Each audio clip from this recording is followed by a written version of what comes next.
రాజేష్ ఏంటోడు కూడా సిగ్గు తప్పి ఉన్నా అరే నిన్ను వదిలేసిన పోయి నీకు విడాకులు ఇచ్చి ఇంటి ముందర కూర్చోనట్టు నేను నీతోనే సంసారం చేస్తా సిగ్గుండాలి కదా కొంచెమన్నా.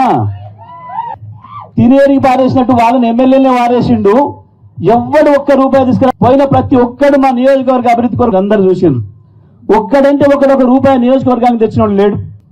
మరి గా ఎమ్మెల్యేలకే ఇయ్యలేదు నియోజకవర్గానికి పోతే పోయేడు తప్ప ఎటు కాకుండా అయితే వాళ్ళు అయినట్టు ఆది కాకుండా మొగోడు కాకుండా నాకే తెలుస్తలేదని ఒకడు, నేను ఇంకా కేసీఆర్ దగ్గరనే సంసారం చేస్తా అని ఒకడు, ఇటువంటి మాటలు మాట్లాడుతున్నారు.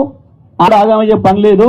బాగుండ్రి కాంగ్రెస్ నుంచే తండోపతండాలుగా ఇటువైపు వస్తారు తప్ప ఇటు నుంచి అడిగి వెళ్తారు.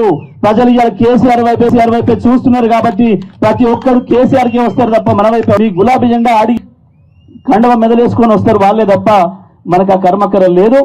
తప్పకుండా ఈ రెండేళ్ళు ఎదురు ఆయన కింది గురువు చంద్రబాబు, పై గురువు మోడీ ముగ్గురు కలిసి చేసిన ద్రోహానికి వ్యతిరేకంగా తప్పకుండా మిమ్మల్ని ప్రజల్లో నిలబెడతా అని చెప్పి కేసీఆర్ బయటికి రాగానే ఇవాళ ఏదో దొంగలీకులు ఇచ్చి ఈ కేసులు పెడతాం ఆ కేసులు పెడతాం. మేము ఒకటే మాట చెప్తున్నాం, నువ్వు కేసీఆర్ను కేటీఆర్ను ఇంకోర్నో జైల్లో పెడతాననుకున్నా జైలునే కాదు మాకు కనపడకుండా తీసుకుపోయి నువ్వు ఆకాశంలో ఎక్కడ దాచి పెట్టినా ప్రతి ఊరికి ప్రతి ఒక్క గులాబీ సైనికుడు కేసీఆర్ అవుతాడు, మీ పంతం పడతాడు, మీ అంతం చూస్తారు తప్ప మిమ్మల్ని వదిలిపెట్టేది ఉండదు.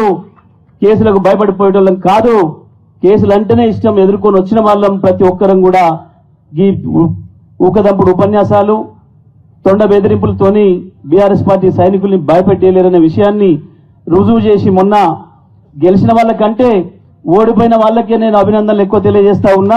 ఓడిపోయిన వాళ్ళు మళ్ళీ సిద్ధంగా ఉన్నారు, మళ్ళీ ఏం ఎన్నికలు వస్తాయి మళ్ళీ మేము దొరుకుదామని చెప్పి సిద్ధంగా ఉన్నందుకు ఓడిపోయిన వాళ్ళందరికీ కూడా 2 సార్లు అభినందనలు చెప్తూ గెలిచిన మిత్రులందరికీ కూడా అభినందనలు చెప్తా ఉన్నా. మీకు ఇంకోటి కూడా ప్రలోభాలు మొదలైనాయి. మీకేదో ఇది ఇస్తాం అది ఇస్తాం మీరు రండి అని చెప్పి పిలుస్తున్నారు.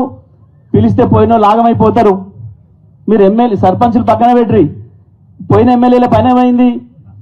వాడు తిని ఎరిగినట్టు తీసి బయట వేసిండు. ఇవాళ వాడు ఏమంటున్నాడు?